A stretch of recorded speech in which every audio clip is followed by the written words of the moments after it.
Hi, everybody. I'm Larry Kane, and welcome to another edition of Face to Face, the congressional debates and Voice of Reason, the only primetime congressional debates on television in this area. Tonight, we're very happy to welcome the candidates in Pennsylvania's 8th District congressional race, Democratic incumbent Patrick Murphy and Republican Mike Fitzpatrick. Thanks, gentlemen, for coming. Let's start off with a little background on the candidates. Democrat Patrick Murphy is 36 years old. He's married with 2 children.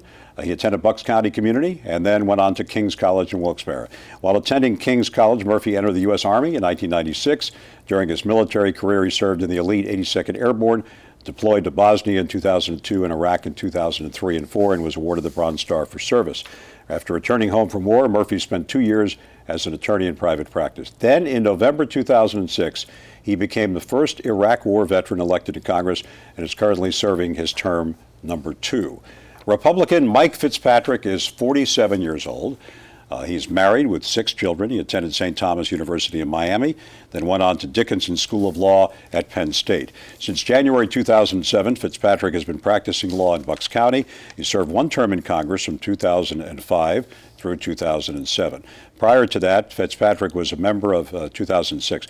Prior to that, he was a member of the Bucks County Board of Commissioners from 1995 until 2004, and he started his professional career in law from 88 till 95. Enough for the bios. Let's get to the issues. We'll start with Republican, in this case, challenger Mike Fitzpatrick. The number one issue, beyond every other issue, is the economy. How do you specifically do something in Congress to bring jobs to Bucks and a portion of Montgomery County? Well, what we need, Larry, is in order to improve the economy, we need smaller government and more jobs. And the way to do that is to empower the job creators in this great nation. You cut taxes, you reduce spending, you put more of their hard-earned dollars in their pockets so that they can invest it in the economy. I think it's pretty clear, and I'm sure Patrick sees the same thing when he's going door to door in our district, that job creators are concerned. The uncertainty that's created in the health care costs that are increasing, the fact that job creators do not know whether or not the tax cuts of 2001, 2003 will be extended. I'm for extending those tax cuts. Mr. Murphy's against extending those tax cuts. Job creators want certainty. And when that certainty is created, they will start creating jobs. Unemployment will come down. Would the extension of the Bush tax cuts cause a bigger deficit? That's, I think, a big question. I don't believe so. When President Kennedy cut taxes in the early 1960s, the deficit ultimately went down. When President Reagan cut taxes in the early 1980s, the deficit went down. If you believe in pro-growth economic policies, you believe that when you cut taxes, people will invest in the economy, create jobs, more people working, more people paying payroll taxes. Ultimately, revenue to the federal government will go up. It will not go down. Okay, so your point on the economy, there has been the stimulus, okay, and there has been a lot of controversy over the spending of the stimulus. Are you with the Obama White House on this? Well, I voted for stimulus, and it was emergency spending. And I wish I didn't have to vote for it, but it was part of it was to clean up the mess of 8 years of the Bush administration. We lost 8 million jobs in the Bush administration. We were losing, at the last 3 months, 800,000 jobs a month. We were sliding into a depression, and I didn't want to go there. We shouldn't have went there. So we had to act. My opponent, in this case, he thinks we should wait out a recession. I think we need to work our way out of the recession. But as far as jobs, Larry, I want to be very clear. Number one, we have to start making things in our country again. We have to bring back jobs to our country and grow jobs. Number two, that is why this election is just so important. It couldn't be more of a contrast. When my opponent was in office as a congressman, he shipped jobs overseas. He was the deciding vote to extend disastrous trade policies to Central America. Yeah, but on the other hand, you know, in all honesty, the Democrats have been for NAFTA and for all the globalization of jobs for years. The Democrats, in all truth, have done nothing in the last 2 years to stop that. Well, Larry, that I would disagree with your premise. Number one, it was when NAFTA was passed, it was Republican Congress, and we learned from NAFTA that it was disastrous. And then to compound that mistake of NAFTA, to extend it in CAFTA, and again, Mike Fitzpatrick was the deciding vote.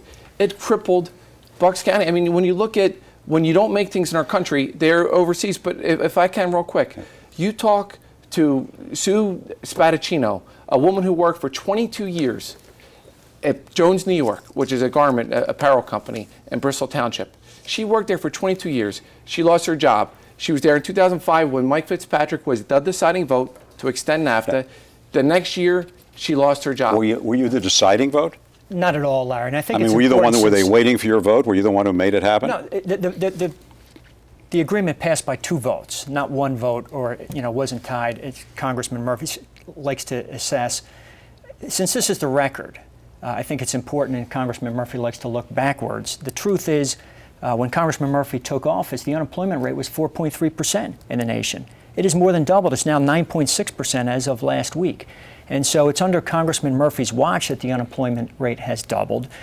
Spending has gone through the roof. Taxes have increased. And the worst part of that, Larry, is that Congressman Murphy and his Democrat colleagues in Congress have no plan as to how to get us out of that debt. As a matter of fact, the budgets they're adopting will double the national debt, which is now $14 trillion, from $8 trillion when he took office, double the national debt in 5 years and triple it in 10. That's why we can't get out of this recession. That's why if there's any recovery going on, which I'm not so sure there is, I know they claim there's a recovery, it's a jobless recovery.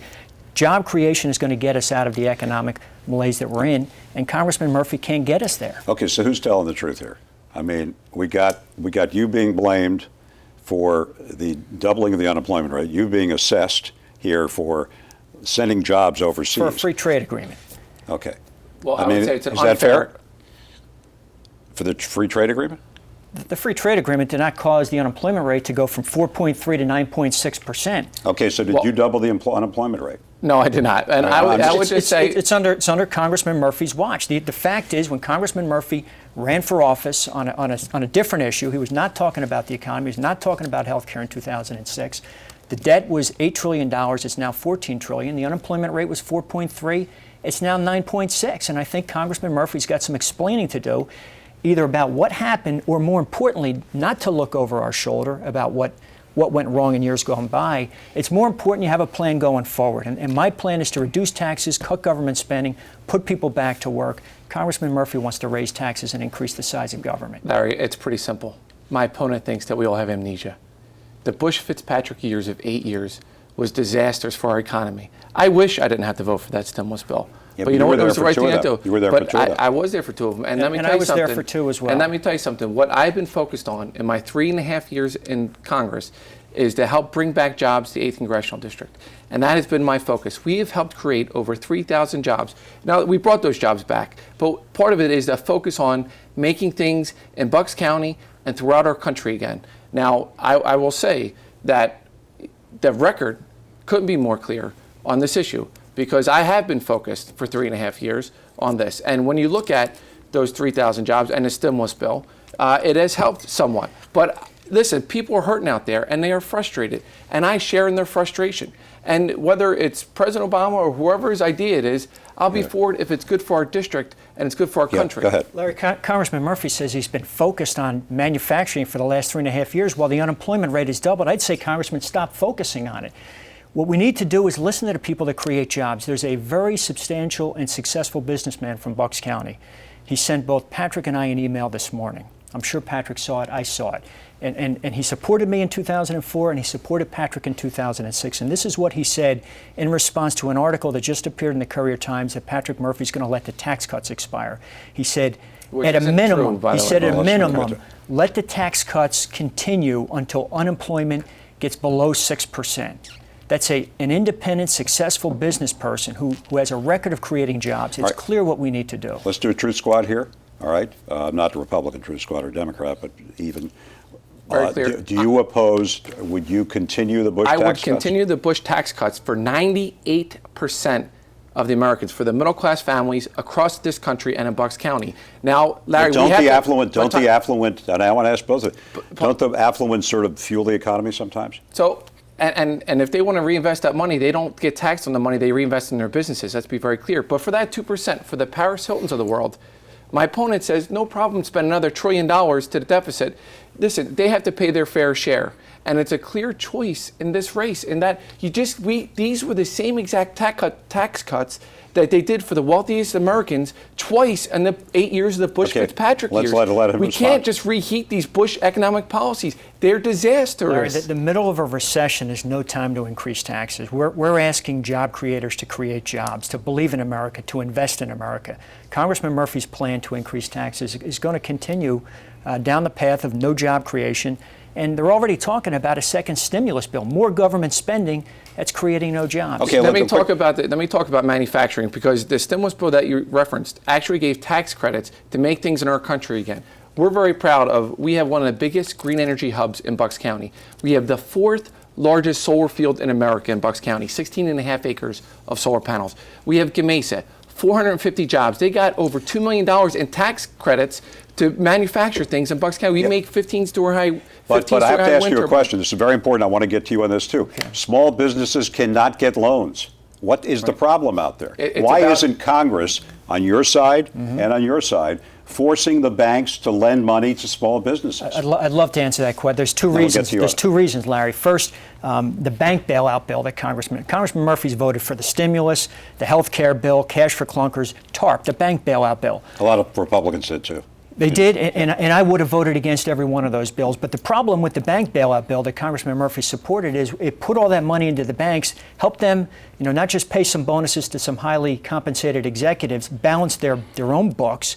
No requirement in those bills, which Congressman Murphy, the first time that bill failed, and he criticized Republicans because the stock market lost some points that night. He said, we have to pass this bill right away before anybody read it. What they found out after they passed the bill was there's no requirement for the banks to actually loan the money. And so you've got to require that the banks loan the money. Number two, the problem with access to capital and credit for small businesses, when the federal government is borrowing as much as they're borrowing, $1 trillion in one day is what Congressman Murphy in the stimulus bill voted to increase our debt. That money has to be borrowed somewhere, and so the federal government is competing against small businesses for the same limited capital. Let me be very clear. Sometimes I feel like the cleanup crew after an Eagles game. Mike Fitzpatrick was on the committee to oversee Wall Street. Yeah, you know what? I had to vote for that, and it was horrible. I wish I didn't have to vote for it. But the fact is this, is that our seniors, our middle-class families saw their 401k programs cut in half. Access to capital, non-existent. They came to us on their knees. The Bush administration came to us on their knees, begging, saying, we need this or it'll be a global disaster and a disaster for middle-class families. And I voted for it. But let me tell you something. I put in place so we would never have to do that again. So I would never have to clean up your mess again when you were on the committee to oversight Wall Street with your Wall Street buddies. And this is the fact, is that now we need to make sure, and we put it into place, it's now U.S. law, that there's never going to be a ballot again. But to get to your point, Larry, how do you have access to capital for those small businesses? Or people who want to buy houses. Right. But let me get there. Let me answer the question. You answer the question, then we'll go to So twofold. One, it is about the bigger banks. There's a difference between bigger banks and small community banks. The bigger banks, they're borrowing money from the Treasury and earning interest, and they're not given access to capital. And I agree with you. We got to force their hand to start going and providing access to capital for small businesses. But the small community banks, by the way, and we have a bill that I supported in the House. We're waiting for the Senate Republicans Act on it.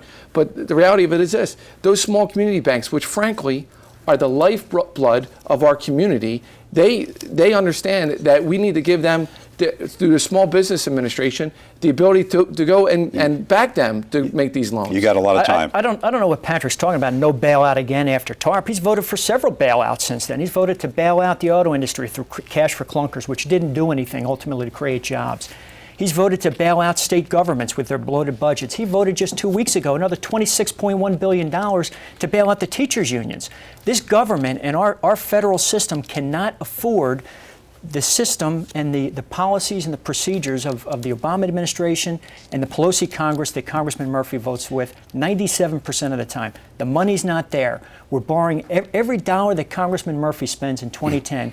46 cents is borrowed from our children and our grandchildren. Okay. Our children are going to have to pay for their government, Patrick, and your government as well, and they can't afford it. We'll try to change the subject if we can right after this short break. And Voice of Reason, Fitzpatrick Murphy, face to face.